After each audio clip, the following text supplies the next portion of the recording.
As we are reaching the end of 2019, more and more amazing video games are coming to the market. With so many to choose from, it's hard to narrow down our search and choose just what to spend our hard-earned money on. Hey, this is Obi. This is Sobi. After doing a lot of research, we are going to be taking a look and doing a discussion of our top 5 games coming out at the end of 2019 and leading into the beginning of 2020. As always, we recommend that you use a headset or headphones when watching to maximize audio quality. From the creators of Assassin's Creed Odyssey comes a whole new look on Greek mythology. You play the game as Phoenix, a character that is fully customizable from your hair and body style down to your gender. You are guided through this Greek world by the storyteller, Homer. Homer is telling your Odyssey to his grandchildren and will comment on things you manipulate in the world. This rendition of classic Greek stories will have you triple jumping and gliding your way through various platforms, solving puzzles around the world. The combat has only been described as explosive, and the game will bring some RPG mechanics to the table. Simple progression is available, and the gear and abilities that you're rewarded with from the gods and other NPCs that inhabit the Island of the Blessed. The island is being threatened by Typhon, who seeks to take over the 6 biomes that spread across the land. You will be able to interact with NPCs around the island similar to the dialogue choices in Assassin's Creed Odyssey. You can expect to run across many gods and creatures from the Greek culture. We haven't been given much information about the creatures that inhabit the world, but we do know of some. Just to list a few, you can expect to encounter creatures such as Gorgon, Harpy, Minotaurs, and Giants. But the final game will present many more. Exploration will take place not only on the island, but also in the underworld in the form of dungeons. Now, for those familiar with Assassin's Creed Odyssey that are worried that there will be a strong focus on sailing in the game, you can put those fears to rest, as the game creators have already said that the game will only focus on land. With that being said, there will be rivers and lakes you can explore. The developers have also stated that the map size will be much smaller than Odyssey, as they wanted to focus on player experience and exploration rather than distance.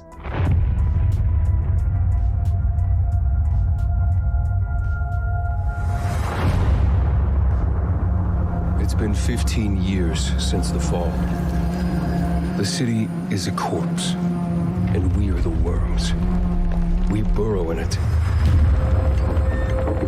fighting for every useful piece of land to preserve ourselves from the terrors of the night and the horrors of the day.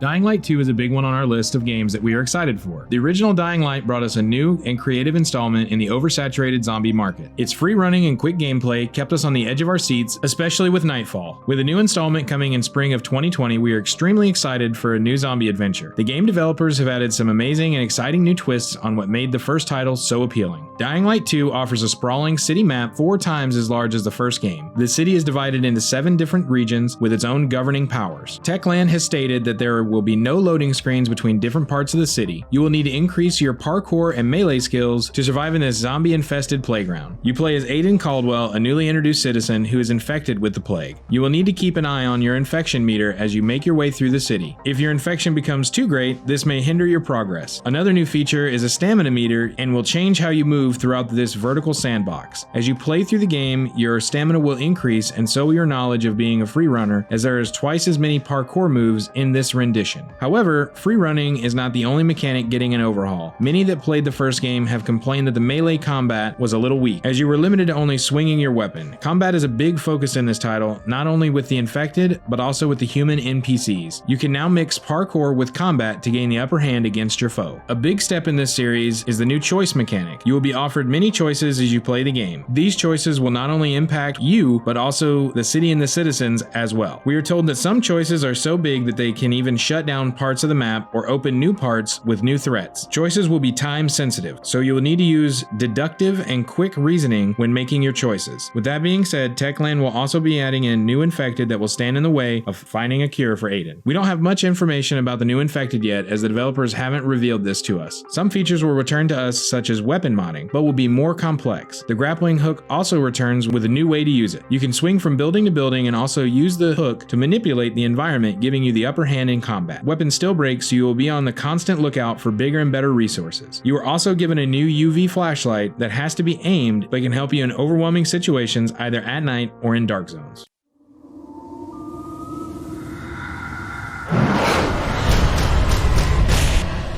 If you know anything about me, it's that I'm a huge fan of Alan Wake. While I don't know if we'll ever get a proper sequel to this title, I think I may have found the next best thing. Twin Mirror brings us the psychological thriller of Alan Wake and the detective nuance of LA Noire. This game is brought to us by the creators of Life is Strange. Players will follow in the footsteps of Sam, an investigative journalist who has been brought back to his small hometown of Basswood to attend a funeral. At some point after the funeral, Sam blacks out only to find himself in his hotel room. After investigation, he finds that the shirt that he was wearing the night before has been covered in blood. Not sure of what happened, he turns to his alter ego, known to us as the Double. With the help of the Double, we must search Sam's mind to unravel this mystery. Sam has the ability to enter his own thoughts using a place he calls the Mind Palace. Using the Mind Palace, we can return to the fragmented memories and investigate the crime scene. While in this space, you can uncover clues that you can take back to the real world to find the next key to the puzzle. As you explore the town of Basswood, you will need to talk to the locals and find out whether you can trust them or even yourself.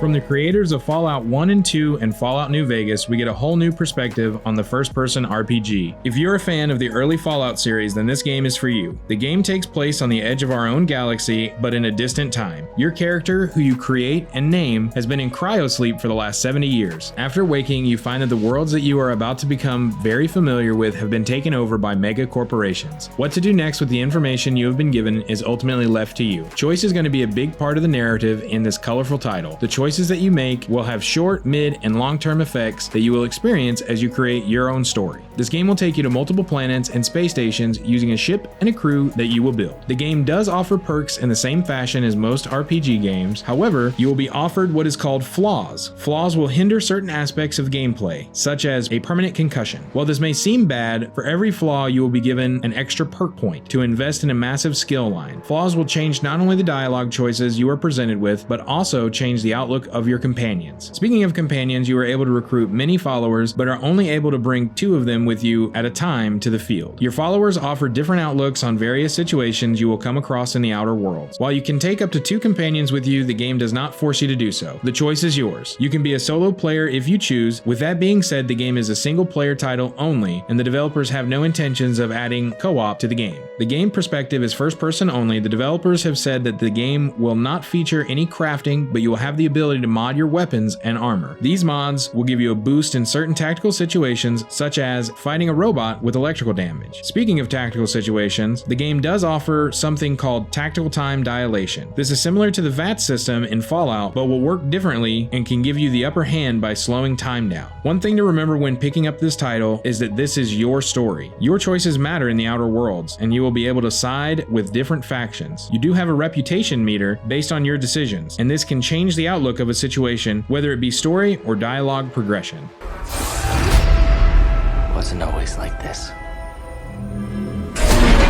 Star Wars video games have been pretty hit or miss over the years. While some game developers try to give us a substantial iteration, most have not been able to deliver. We are hoping this is not the case for Star Wars Jedi: The Fallen Order. Drawing inspiration from Metroid Prime and games along the Dark Souls series, this is one Star Wars game that looks promising. We play as Cal, a young Padawan who escaped Order 66. For those unfamiliar with Order 66, Order 66 was given out by the Imperial Emperor at the end of Episode 3. The Order was to execute all of the Jedi and those who studied its religion. Cal escaped the Order and now is on the run. After some time, he meets up with another Jedi Master that helps him fulfill his Jedi training and helps him restore the Fallen Order of Jedi. However, this will not be your typical Star Wars game. Most Star Wars games are very linear with little, if any, character progression. This game will focus on massive maps that will have you backtracking as you unlock new abilities or items that allow you to push forward. This new structure in level design will have you returning to areas that were previously blocked and sometimes will offer rewards for exploration. You will be able to find various chests that contain skill points and armor upgrades to make you stronger. Similar to the campfire system in Dark Souls, you can spend skill points at any of the save locations scattered around the 7 planets you get to explore. Exploration will have many platforming designs to it. You will need to use many of your force abilities to traverse each locale. Some situations will call for you to use the wall run, while others may have you use your force pull ability to bring vines and ropes to you in order to swing across a gap. In other instances, you will need to use your force push to remove obstacles from your path. Combat is similar to Dark Souls. While the developers have stated that it will not be as difficult. You will need to be light on your feet to take down your enemies. Some enemies have the ability to block your lightsaber attacks, and you will need to whittle down their block meter in order to make them vulnerable, but the same goes for you. You also have a block meter, and if not used correctly, it will leave you open for devastating attacks. Joining you on your mission will be a droid known as BD-1. BD-1 is your companion throughout the journey and will help you navigate in the form of a holographic 3D map. You will also need to develop BD-1's skill sets, as his skills may help you reach previously unattainable locations. Throughout your travels, you will also frequently encounter the Second Sister, an Inquisitor dispatched by the Emperor to stop you on your mission. When facing this Inquisitor, you must hone in all your skills as a Jedi. You will be constantly changing between saber attacks and force attacks to take down this foe.